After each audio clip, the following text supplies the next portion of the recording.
right, welcome back, everyone. Ready for another deep dive? Always. Today, we're heading straight into the heart of the Great Gatsby. Specifically, part 4. Part 4. Yeah, you guys send in some fascinating excerpts, about Gatsby and Daisy and all the drama unfolding. Oh, yeah. Things get really interesting here. And with some really insightful commentary, too. Yeah. But here's the thing. We're not just going to unpack a love triangle, right? This is about so much more. Oh, absolutely. It's about illusion versus reality, the power of the past, The way our desires can blind us to the truth. Yeah, exactly. Like what we choose to see and what we ignore about the people we love. It's so true. And what's fascinating is how Fitzgerald uses language. Yeah. To create this almost dreamlike atmosphere around Gatsby and Daisy. Right. Like when they're dancing or like those quiet conversations on the steps of Nick's house. It's like they're in their own little world, totally separate from everyone else. Have you ever felt that way with someone, like where the rest of the world just kind of fades away? Oh, yeah.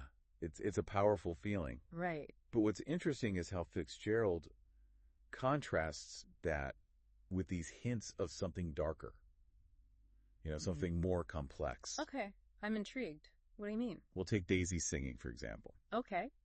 The commentary points out how, her incredible voice only seems to emerge around Gatsby. Interesting. It's as if it's a performance, just for him, tied to his wealth and that whole extravagant lifestyle. So it's not just pure, genuine expression. Right. There's a layer of calculation there, either consciously or unconsciously. She's captivating him. So then that makes you question Daisy's motives, right? Absolutely. Is she really in love with Gatsby, or is it more about what he represents, the wealth, the status? That's a great question. It makes you think, right? Like, can love really be genuine when it's so intertwined with material possessions? It's a question that Fitzgerald seemed to be wrestling with throughout the novel. Yeah. In fact, the commentary even compares Daisy to a moth drawn to a flame. Oh. Beautiful, but ultimately destructive. Ooh. Okay, well, speaking of destructive, let's talk about Tom. Oh, yeah. He is clearly suspicious of Gatsby. Mm-hmm. And his jealousy, you can practically, feel it oozing out of him. Right. Those little snide comments about Gatsby being a bootlegger. Oh, my gosh. And remember that detail about the pebbles crunching under Tom's shoes as he walks around? Oh, yeah, yeah. Fitzgerald doesn't just tell us what's happening. He uses those tiny sounds to convey Tom's, unease and frustration. Right. It's like we can hear his anger and suspicion building. Exactly. Which totally foreshadows that he's going to try to uncover Gatsby's past and expose him. Absolutely. It's not just jealousy. It's about control.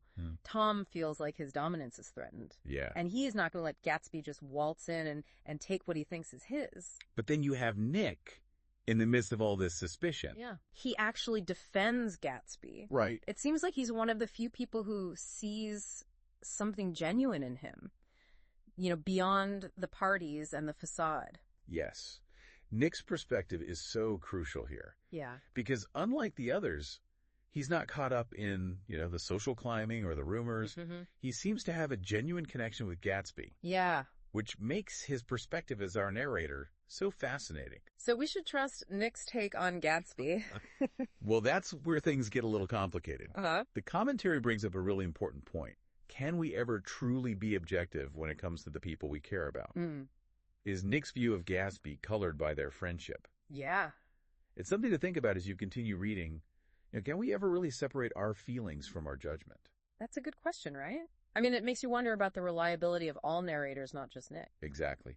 Now, going back to Gatsby, we learned something pretty crucial about his intentions with Daisy. Okay. He wants her to tell Tom, "I never loved you." It's like he's trying to erase the past, rewrite their entire history. That's a bold move. It speaks to the depth of Gatsby's obsession, right?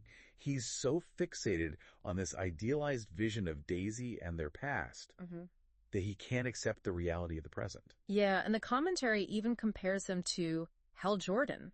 Yes. The Green Lantern. The Green Lantern. Okay, that's kind of a curveball. Yeah. How does a superhero fit into all of this? Well, think about it. Both Gatsby and Hal Jordan, experience this profound loss. Okay. And become consumed by this desire to fix things, to recreate the past. But they fail to see that the past can't be truly replicated.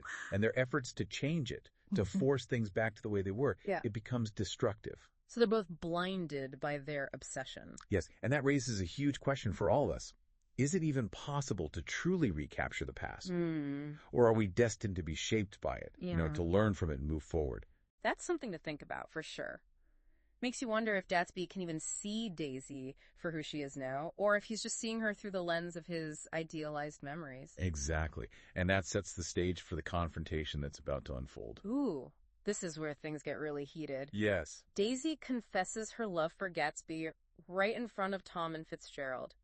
He uses these vivid details to, build the tension. He describes the hot summer heat, the small sail crawling on the sand. It's like we can feel the tension rising. Those details are so important. Fitzgerald is a master of using sensory language to create atmosphere and foreshadow what's to come. It's true.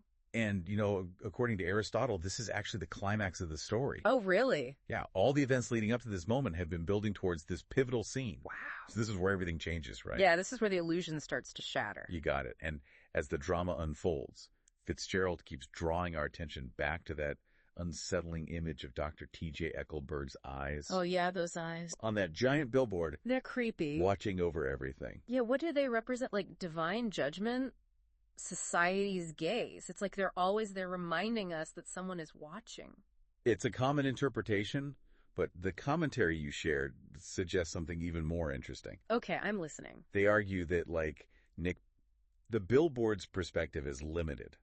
Limited? How can a giant billboard have a limited perspective? Well, think about it. The billboard can only see what's happening right in front of it. Okay. It doesn't have access to, the character's inner thoughts, their motivations, right, the full context of their actions. You're right. So even those all-seeing eyes don't have the whole picture.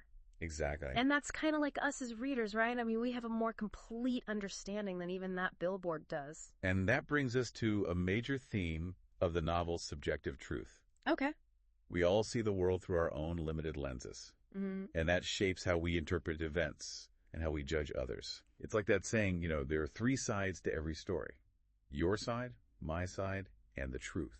That's a powerful thought. Makes you wonder if there even is such a thing as objective truth, or if it's all just a matter of perspective. That's a question philosophers have been debating for centuries.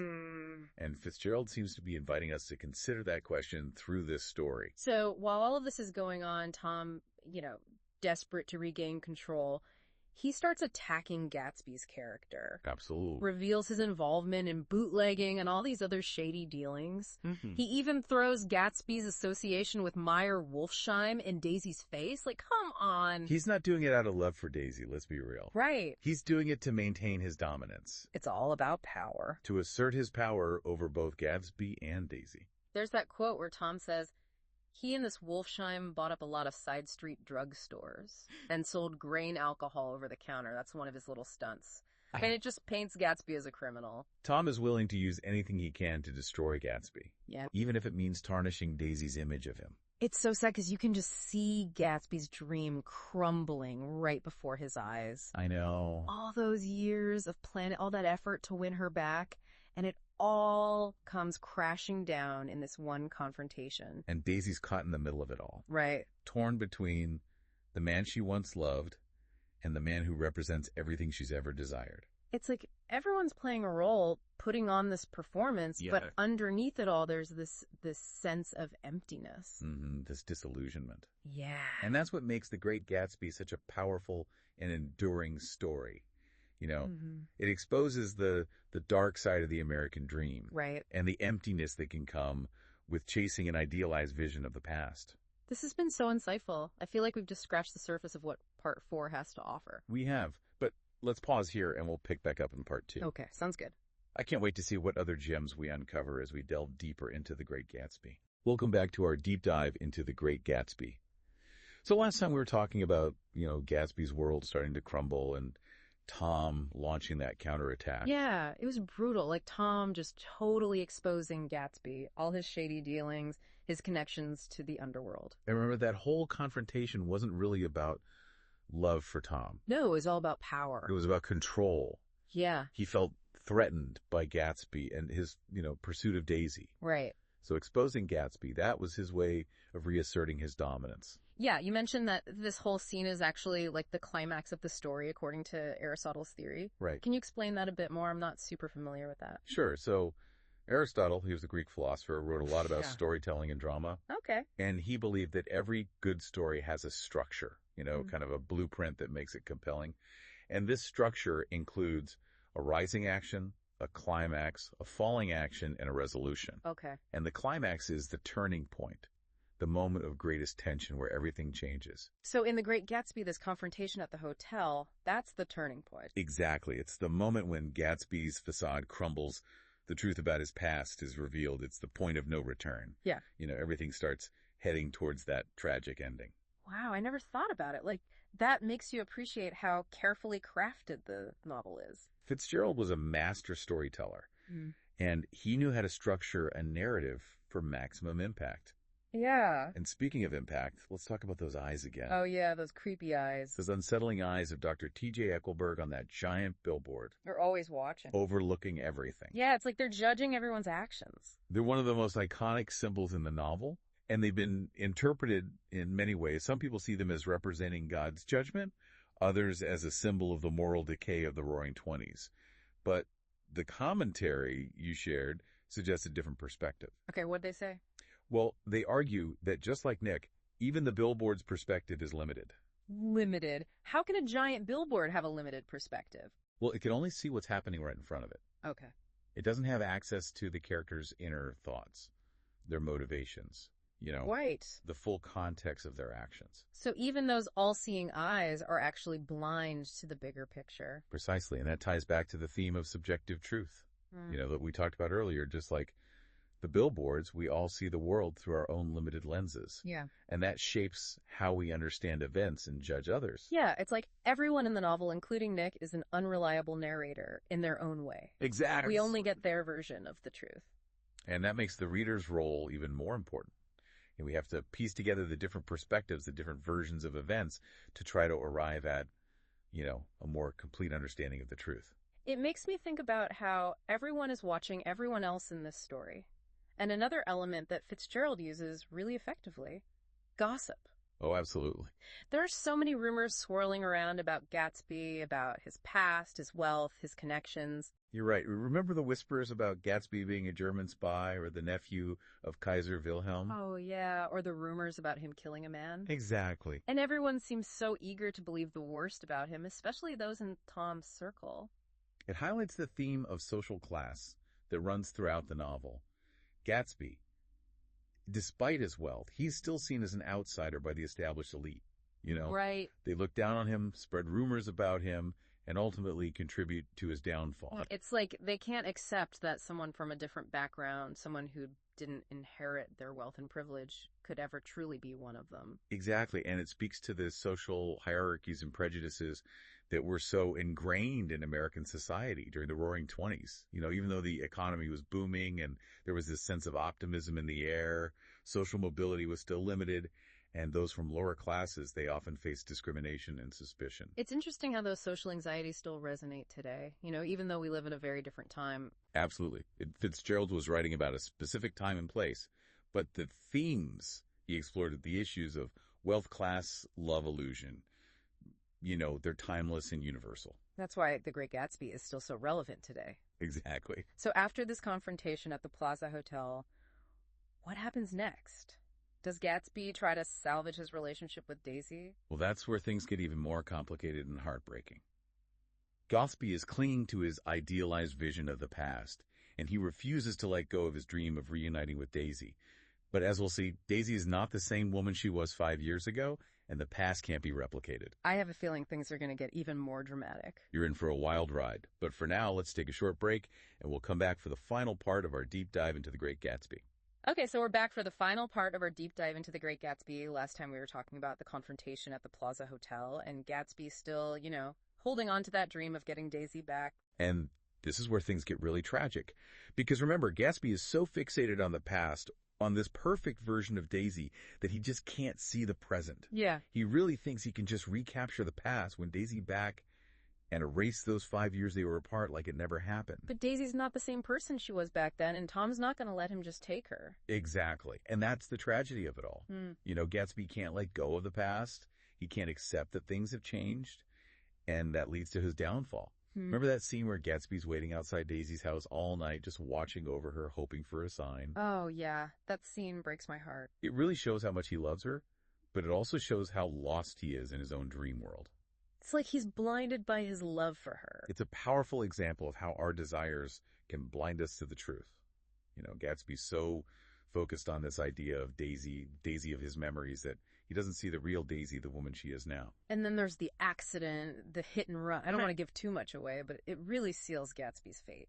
It's such a moment of irony, isn't it? Yeah. Gatsby, who built his whole life around Daisy, all of his wealth, all those parties, just to win her back. He ends up taking the blame for something she did. It's just heartbreaking. And to make matters worse, Daisy doesn't even try to clear his name. It shows how shallow that world Gatsby's been chasing really is. Yeah. All those people at his parties, they were all drawn to the illusion, to the spectacle.